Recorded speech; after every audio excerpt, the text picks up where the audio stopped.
Sub conscious mind, ഉപബോധ മനസ്സ്, നിങ്ങൾ ഒരുപാട് കേട്ടിട്ടുണ്ടാവും, പല വീഡിയോസിലും കണ്ടിട്ടുണ്ടാവും.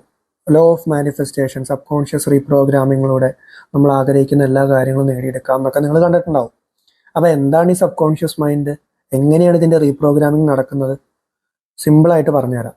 സബ് കോൺഷ്യസ് മൈൻഡ് എന്ന് പറയുന്നത് നമ്മുടെ ഓർമ്മകളും നമുക്ക് നമ്മളെ പറ്റിയും നമ്മുടെ ഈ ലോകത്തെ പറ്റിയിട്ട് മറ്റുള്ളവരെ പറ്റിയിട്ടുള്ള വിശ്വാസങ്ങൾ, അതുപോലെ തന്നെ നമ്മൾ ഓട്ടോമാറ്റിക്കായിട്ട് നമ്മൾ ചെയ്യുന്ന പല കാര്യങ്ങളും, നമ്മുടെ വികാരങ്ങൾ, ഇമോഷൻസ്, ഇതെല്ലാം പ്രവർത്തിപ്പിക്കുന്ന നമ്മുടെ മനസ്സിൻ്റെ ഒരു ഡിവിഷനാണ് സബ് കോൺഷ്യസ് മൈൻഡ്. ഒരു തരത്തിൽ പറഞ്ഞാൽ നമ്മുടെ മൈൻഡിൻ്റെ ഒരു 80% ഈ സബ് കോൺഷ്യസ് മൈൻഡ് ആണെന്നാണ് പറയുന്നത്. ഇനി ഇതിനെ കുറച്ചും കൂടി ലളിതമായിട്ട് നമുക്ക് മനസ്സിലാക്കാം. നമ്മുടെ ജീവിതത്തിൻ്റെ അല്ലെങ്കിൽ നമ്മുടെ പ്രവർത്തികളെ, നമ്മുടെ ഈ പറഞ്ഞ ഓർമ്മകളെയൊക്കെ കൺട്രോൾ ചെയ്യുന്ന നമ്മുടെ ശരീരത്തിലെ പ്രധാനപ്പെട്ട ഭാഗം ഏതാ? തീർച്ചയായിട്ടും നമ്മുടെ ബ്രെയിനാണ്, അല്ലേ? ഇതെങ്ങനെയാണ് ഈ ബ്രെയിൻ ചെയ്യുന്നത്?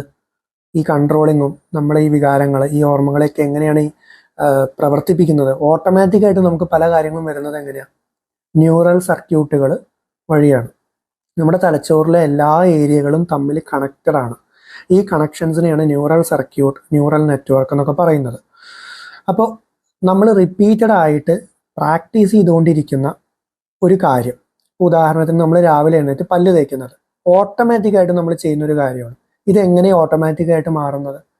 നമ്മളിത് പഠിച്ച് ഡെയിലി പ്രാക്ടീസ് ചെയ്ത് റിപ്പിറ്റേഷനിലൂടെ ഇതുമായി ബന്ധപ്പെട്ട് കിടക്കുന്ന, ആ ഒരു പ്രവൃത്തിയുമായി ബന്ധപ്പെട്ട് കിടക്കുന്ന നമ്മുടെ ബ്രെയിനിലെ സർക്യൂട്ടുകൾ സ്ട്രോങ് ആവും, സ്ട്രെങ്തൻഡ് ആവും, വീണ്ടും വീണ്ടും വീണ്ടും ആക്ടിവേറ്റഡ് ആവും. അപ്പോൾ എന്താവും? അത് ഓട്ടോമാറ്റിക്കായി മാറും. മനസ്സിലായോ? അപ്പോൾ ഈ ന്യൂറൽ സർക്യൂട്ടാണ് നമ്മുടെ സബ് കോൺഷ്യസ് മൈൻഡ് എന്ന് നമുക്ക് പറയാം.